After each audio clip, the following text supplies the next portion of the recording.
Ok, boa noite, gente. Estamos ao vivo de novo. Mais uma aula de redenção e Mashiach. No final da aula passada, nós falamos um pouquinho, comentamos que uma das opiniões da Gemara, do nome do Mashiach, o Talmud ele traz 4 opiniões, e uma delas é Menachem ben Hiskia. Menachem, filho de Hiskia. E por que Menachem, filho de Hiskia? Aqui é uma coisa interessante. Bom, pessoal, primeiro, o pessoal que já entrou, vamos pedir para compartilhar. Ok? Vamos compartilhar para o pessoal se lembrar que já começou a aula. Então, um dos nomes que a Gemara sugere para Mashiach é Menachem ben Hiskia. Por que ben Hiskia? Na verdade, o Mashiach, a gente falou que ele é descendente do rei Davi e do rei Salomão.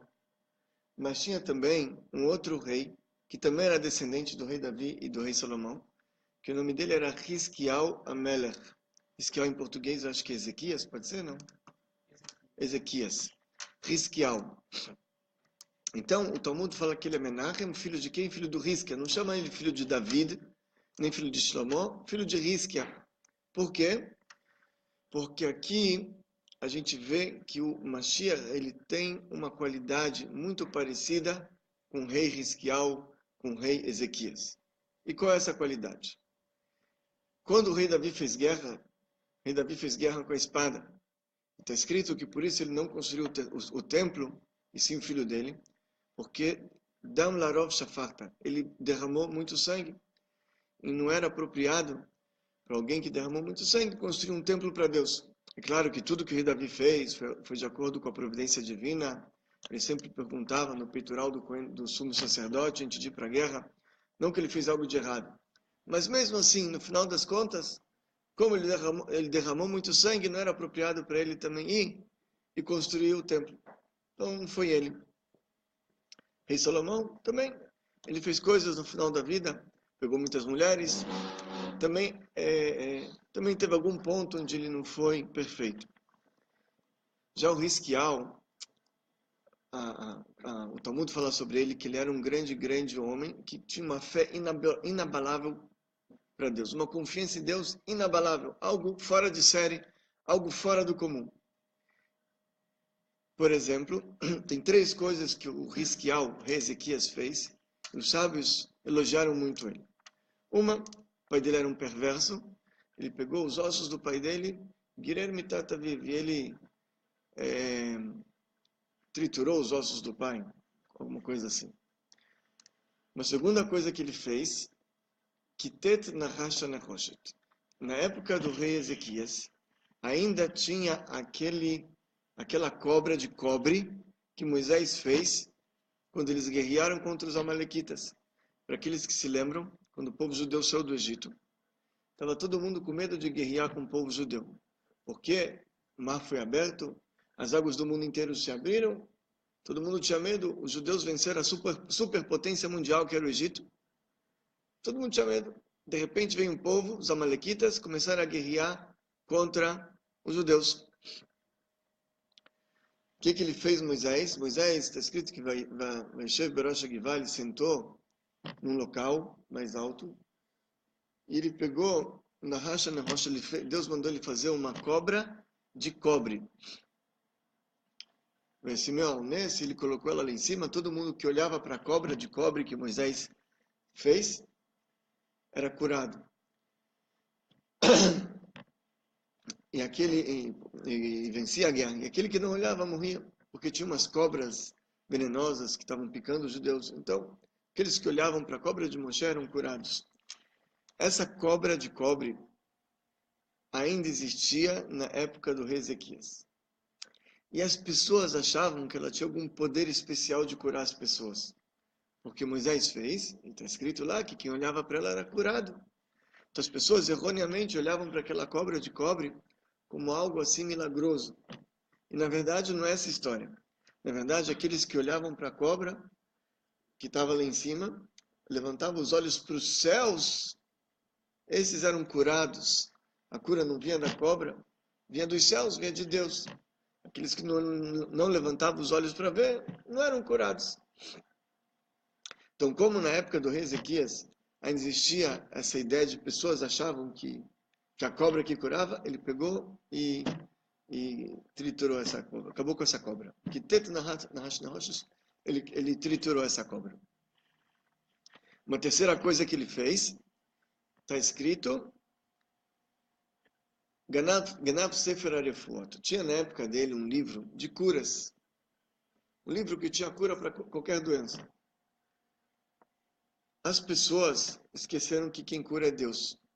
Ele queria elevar as pessoas a um nível de que você tem problemas, vai para o profeta, vai para o rabino, em vez de para o médico. Na verdade, isso não é para qualquer um. O rei Ezequias, ele próprio, ele tinha essa conduta. Ele falava que quem mata não é a doença. Quem mata é o pecado. Porque antes do Adão fazer o pecado, ele era imortal. Quem mata é o pecado, ele falava. O pecado trouxe a morte ao mundo. Não é a doença que mata. Então, se você tem algum problema, se você está doente, não precisa ir no livro das curas, você vai direto no profeta. E assim ele fez também, assim era a conduta dele, era uma conduta sobrenatural, uma confiança em Deus acima de qualquer coisa. Quando ele veio para ele, o profeta Isaías, falou, Sav lebeitecha ki mahar atamut. Faz o testamento para sua casa, se despede da sua família, amanhã você não está mais aqui. E ele começou a chorar, pediu perdão para Deus, chamou o profeta e falou, qual é o meu pecado? O profeta falou, o seu pecado é que você não quer casar. E está escrito, frutificai-vos e multiplicai-vos. Ele falou para o profeta, mas é que eu vi, Ruach HaKodesh, eu vi, que se por acaso eu caso, os filhos que vão sair do meu casamento serão muito perversos. Então eu não quero isso para mim. O profeta virou para ele e falou, por que você está se intrometendo nos segredos de Deus? Você faz a sua parte. Deus mandou frutificai-vos e multiplicai-vos, você faz a sua parte. O que vai vir depois? Isso são segredos de Deus, você não deve se meter nisso. Então ele virou para o profeta Isaías e falou, você tem uma filha? Eu quero sua filha então. Ele achou que com um pai como ele, que ele era um homem justo, um tzadik, um homem muito especial, o rei Ezequias. E com a filha do profeta Isaías, que coisa ruim já podia sair disso. Mas a verdade é que a profecia dele estava certa e saiu Menassé, que foi um dos piores, se não o pior rei que o povo judeu teve. Ele trouxe a idolatria para o povo judeu, colocou dentro de Jerusalém estátuas, dentro do templo, e reinou por 55 anos, uma perversidade incrível. Mas ele se conduzia assim, o rei Ezequias, Hizkiyahu HaMelech. Ele tinha algum problema, ele ia no profeta. É a fonte da cura, é a Torá, é Deus, é o rabino. Na verdade, isso não é uma orientação para cada um de nós, mas ele tinha uma confiança em Deus muito grande. E ele quis elevar o povo para esse nível de confiança que ele tinha também em Deus. Por isso ele pegou o livro de cura e guardou. Você tem um problema? Vai no Rebbe. Vai no rabino, vai no profeta. Faça que nem eu. Ele quis elevar o povo. Tem uma história, Tanar conta, de que em determinado momento teve uma guerra. Senaqueribe trouxe todo o exército dele para guerrear contra Jerusalém.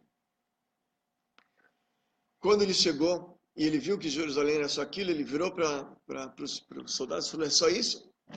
Se eu soubesse que era só isso, não precisava trazer tanta gente. Se cada um dos meus soldados dá um cuspe aqui, a gente inunda Jerusalém. O rei Ezequias, dentro da torre, dentro do palácio dele, ele olha por cima das muralhas, ele vê aquele exército que rola yam como o pó da terra, numeroso como as areias do mar. Ele vira para Deus e fala, não tem força para guerrear. Eu vou dormir na minha cama e você guerreia por mim. E assim foi, ele foi dormir. E está escrito, Vaterava Lav Shnato, que ele teve um sonho bom, ele dormiu muito bem. Ou seja, se você tem uma guerra, os inimigos estão te rodeando.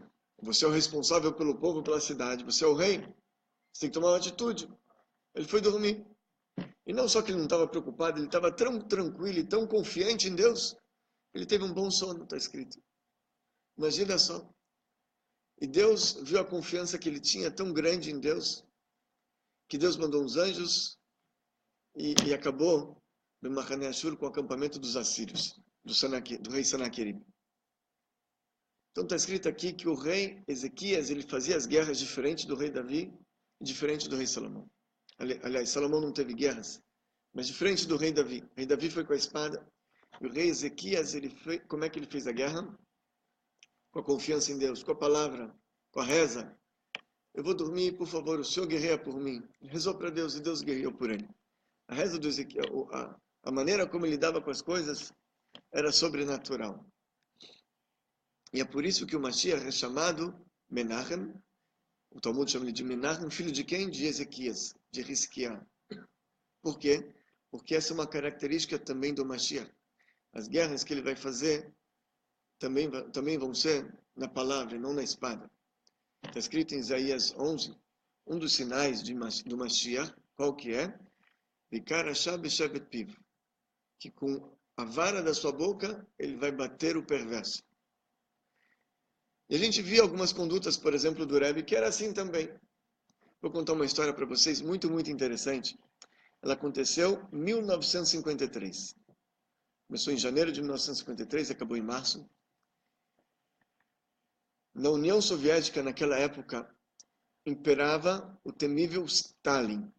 Stalin foi um grande assassino, ele derramou muito sangue inocente. Milhões e milhões de pessoas, na época do regime dele, foram exiladas para campos de trabalhos forçados na Sibéria e nunca mais voltaram. Milhões de pessoas. Uma vez eu li um número, não sei se é verdade, mas era um número absurdo, 30 milhões de pessoas. Uma coisa assim, muito grande. Ele era muito temível lá. E ele em 1953, alguns anos depois do Holocausto, ele tinha um plano para acabar com os judeus da União Soviética de uma vez por todas. Aquilo que os nazistas não conseguiram, ele queria fazer. Só que o problema era que os judeus eles estavam dentro da comunidade. Eles não eram vistos como inimigos do povo ou alguma coisa desse gênero. Estavam juntos da sociedade civil. Tinham vizinhos, tinham amigos, tinham parceiros de trabalho, fornecedores. Eles estavam lá infiltrados na sociedade. A sociedade não via eles de uma maneira ruim. Então ele começou a fabricar, o Stalin, algum plano diabólico para conseguir fazer com que a sociedade toda se voltasse contra os judeus. E o que ele fez?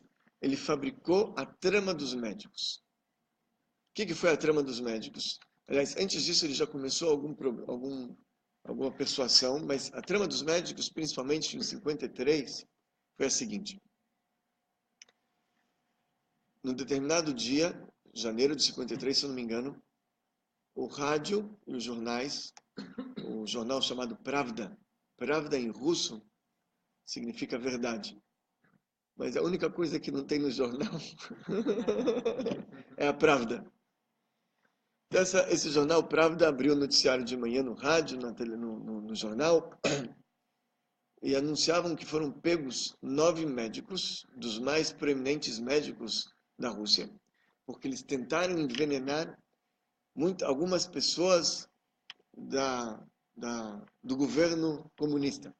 E que eles foram pegos como pessoas contra-revolucionárias, contra o regime marxista e contra o comunismo, e são inimigos da nação, porque eles querem acabar com os nossos líderes, nossos queridos líderes, envenená-los. Divulgaram o nome dos nove médicos, dos quais 6 eram judeus, e tinham nomes bem característicos de judeus. E começou então uma propaganda em massa nos meios de comunicações daquela época. Se afastem desses burgueses sionistas.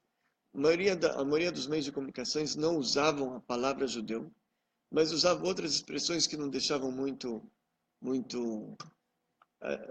nos deixavam muita dúvida. Sionistas, ou povo sem terra, burgueses e peregrinos, ou coisas assim, e todo mundo sabia que era contra os judeus essa incitação. Aos poucos mandaram também pessoas para explicar em todos os lugares, universidades, escolas, hospitais, indústrias, juntavam as pessoas e mandaram eles tomarem muito cuidado com esse povo. Eles são perigosos, eles querem assassinar aqui as pessoas, envenenar. Pessoas iam para o hospital, tinham medo já de ir para o médico judeu. Então muitos foram mandados embora das fábricas, dos hospitais, começou um desemprego. Eles começaram a ser perseguidos. Cada vez mais começou a aumentar o antissemitismo lá, naquela época. Chegou ao ponto de jogarem judeu fora do ônibus andando, ou implicarem com crianças na rua, ou baterem em crianças que estavam passeando. Enfim, começou um clima a ficar muito pesado contra os judeus. Alguns judeus estavam com medo já de sair de casa. Tava um clima pesado naquela época. E nessa mesma época, em 53, o Rebbe também começou a falar em janeiro de 53 em Nova York, alguns pronunciamentos. Ele falou que os judeus eles estão sob o domínio de outros povos em lugares perigosos, mas Deus dá força para os judeus mesmo nessas condições guardarem as mitzvot. E que, enfim, começou a falar algumas coisas assim. Mas o plano de Stalin era diabólico. O Stalin, por sua vez, ele prendeu os médicos. E, na verdade, já estava programado, o julgamento já estava selado, na verdade. Porque, com certeza, ia ser pena de morte. E o Stalin tinha programado a pena de morte desses médicos na data hebraica, dia 18 de Adar. 18 de Adar, 5.713, 1953, março, final de fevereiro e início de março. E ele queria que, desculpa, 18 de março seria o julgamento, 25 de março, uma semana depois, eles seriam enforcados numa praça pública, e aí o plano de Stalin era que já toda a população furiosa ia fazer um pogrom, ia matar os judeus naquele momento. Ia invadir as casas dos judeus e pegar os judeus na rua e matar os judeus. E o governo comunista ia salvar os judeus para botar eles em trens, e já tinham dezenas de trens esperando nas cidades perto de espera para pegar os judeus. Esse pogrom estava sendo programado em todas as cidades. Os trens iam levar os judeus para a Sibéria. O problema era que não tinha tanto trem e tanto lugar para receber tanto judeu. Eram 3 milhões de judeus na Rússia. Antes disso, Stalin ele fez uma ve'idá l'alilata arofim, se não me engano, era um comitê para o extermínio dos judeus. Esse comitê, antes dele começar com essa trama dos médicos, começou a pegar listas e listas de judeus, fazer listas e listas de judeus.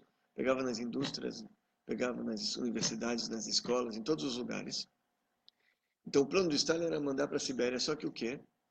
Nas primeiras ou segundas estações que o trem parasse, abrisse as portas, ia entrar outro povo furioso, ia matar os judeus que estavam dentro do trem, ou ia ter acidentes programados com esses trem, e só metade ia chegar na Sibéria, e lá ia morrer de fome e de frio. Esse era o plano do terrível Stalin. Muito bem, enquanto isso em Nova York, dia, se não me engano, 17 de março, era 15 de Adar, desculpa,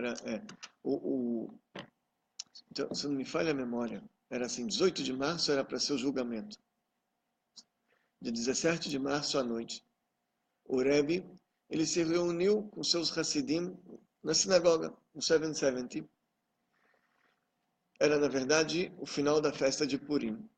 E o Rebbe se reuniu como se reunia todos os anos nessa data. E ele falou um discurso racídico profundo no início da noite. E depois foi noite adentro explicando palavras de Torá. Os Hassidim cantavam, o Rebbe falava, todo mundo escutava. No final da noite, era cedo de manhã. De repente o Rebbe para e os Hassidim viram a face dele ficar branca, pálida. E ele ficou como se tivesse entrado em transe.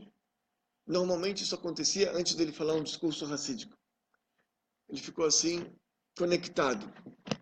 Os Hassidim acharam aquilo estranho. O Rebbe nunca falou 2 discursos racídicos numa mesma reunião. Era costume falar um só. De repente o Rebbe vai falar o segundo.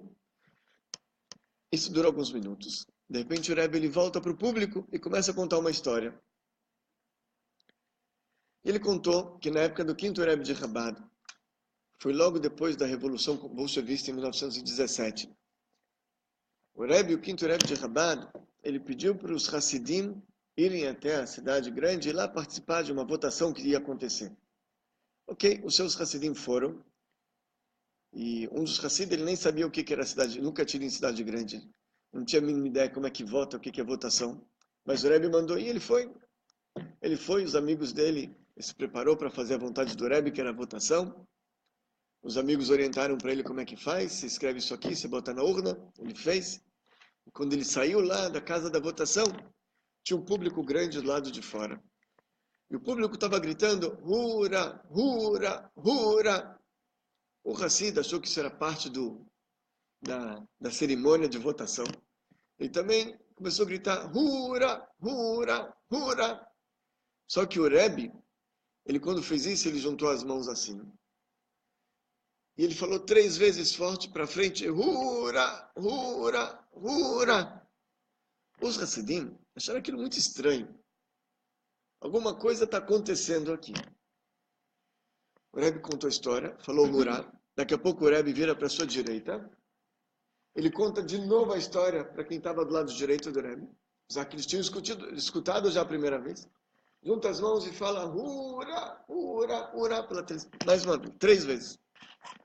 O Rebbe vira para o seu lado esquerdo, conta de novo a história pela 3ª vez, e no final fala hura, hura, hura. No final, o Rebbe vira para trás, conta a história pela 4ª vez, hura, hura, hura. Depois disso, os Hassidim todos se levantaram e começaram a fazer igual o Rebbe. Hura, hura, hura, alguma coisa tem aqui. E aí o Rebbe, depois disso ele se debruçou sobre os braços, ele ficou por alguns momentos concentrado, tampando a face dele. E quando ele levantou a face, depois de alguns momentos, ele falou um segundo discurso racídico. Ok. Depois, quando acabou a noite, já era madrugada, já estava quase amanhecendo. Os Hassidim, eles se juntaram, depois que o Rebbe saiu, eles todos começaram a discutir o que aconteceu. Tinha um Hassid lá, que ele tinha saído da Rússia não fazia muito tempo, o nome dele era Yitzhak Goldin. Ele falou, tenho certeza que o Rebbe acabou com Stalin. E ok, então assim foi.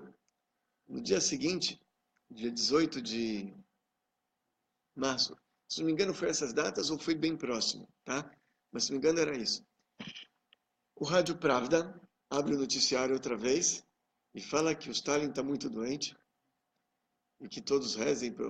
Não rezem não, acho que não falaram rezar porque na Rússia não se rezava.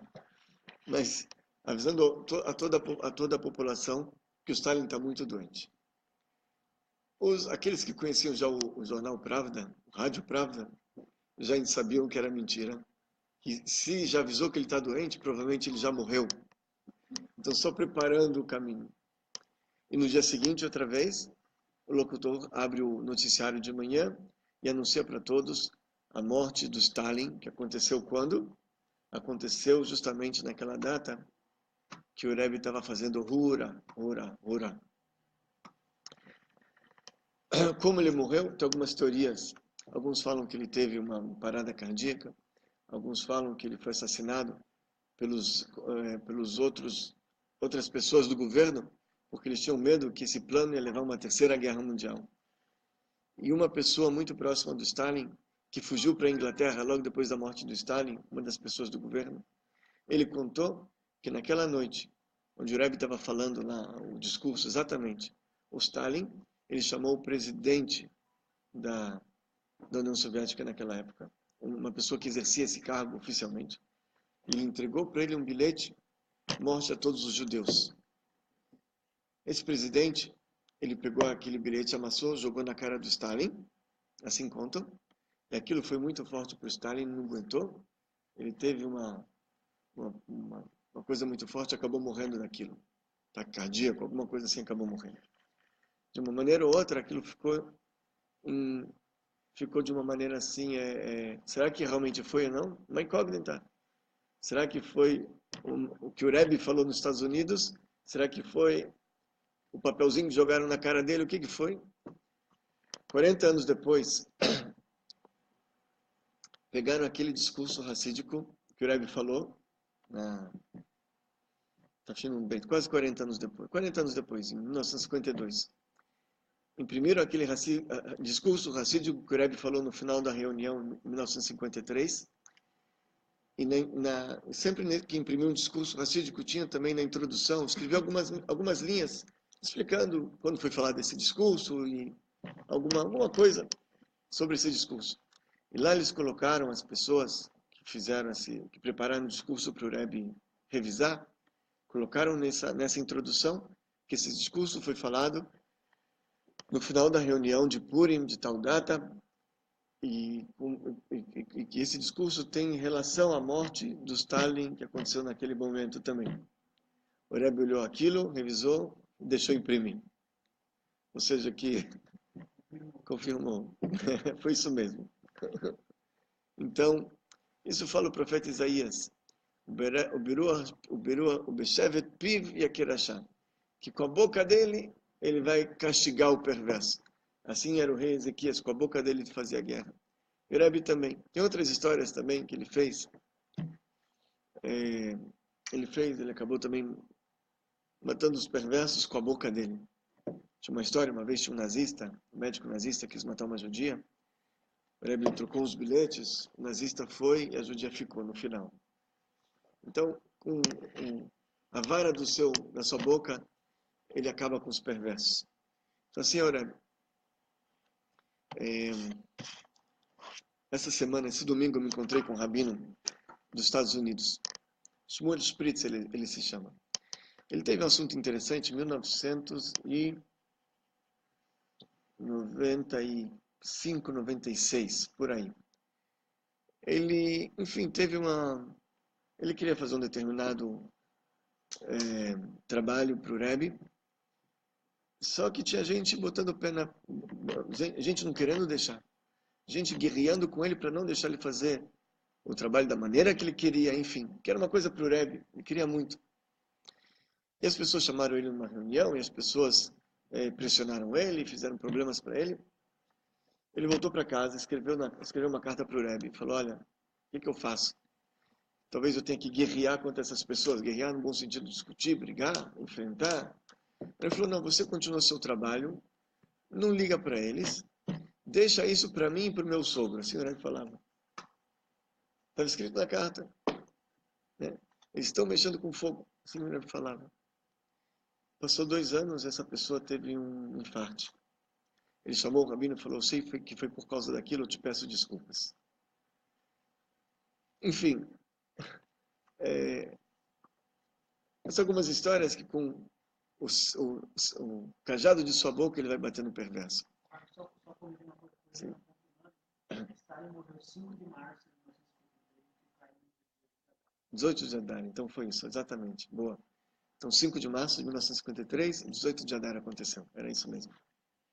Então, bom, isso é uma das características do Mashiach.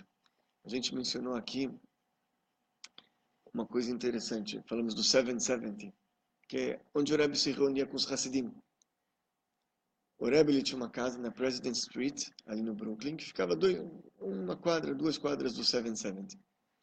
Depois que a esposa do Rebbe faleceu, em 1988, então o Rebbe ele foi morar no 770 e aquilo virou a casa dele. Ele tinha um quartinho lá, ele morava lá. E em 1992, o Rebbe ele começa a falar um pouquinho sobre essa sinagoga, sobre o 770, que é uma sinagoga muito especial. E nesse momento o Rebbe fala uma coisa interessante. Ele fala que o valor numérico de 770 dá exatamente o quê? Casa de Mashiach. Casa do Mashiach, casa é Beit Mashiach. Beit dá 2 com Yud 10, com Tav 400, 412. Mashiach dá Mem 40, com 340, com 10, 50, 358. Então 358 com 412, quanto que dá? 770. 770. 770. A casa do Rebbe, o Rebbe falou isso. Que 770, onde ele morava, é o valor numérico de casa do Mashiach. E o Rebbe explicou outra vez também que esse número 770 não é por acaso. É 7 leis para as 70 nações. Que daqui vai sair 7 leis para 70 nações. Então, esse era normalmente o Rebbe fazia assim. Tudo que ele nada era por acaso. Até o número da casa onde ele morava tinha um motivo também. Por que era justamente assim? Muito bem, pessoal. Vamos ficar aqui por aqui hoje. Se alguém tiver alguma pergunta, algum comentário, pode depois postar. Eu vou tentar responder. Grineder, tentar também, enfim, comentar. Aqueles que tiveram algum comentário, por favor, pode comentar, tá bom, gente? Tudo de bom, até semana que vem.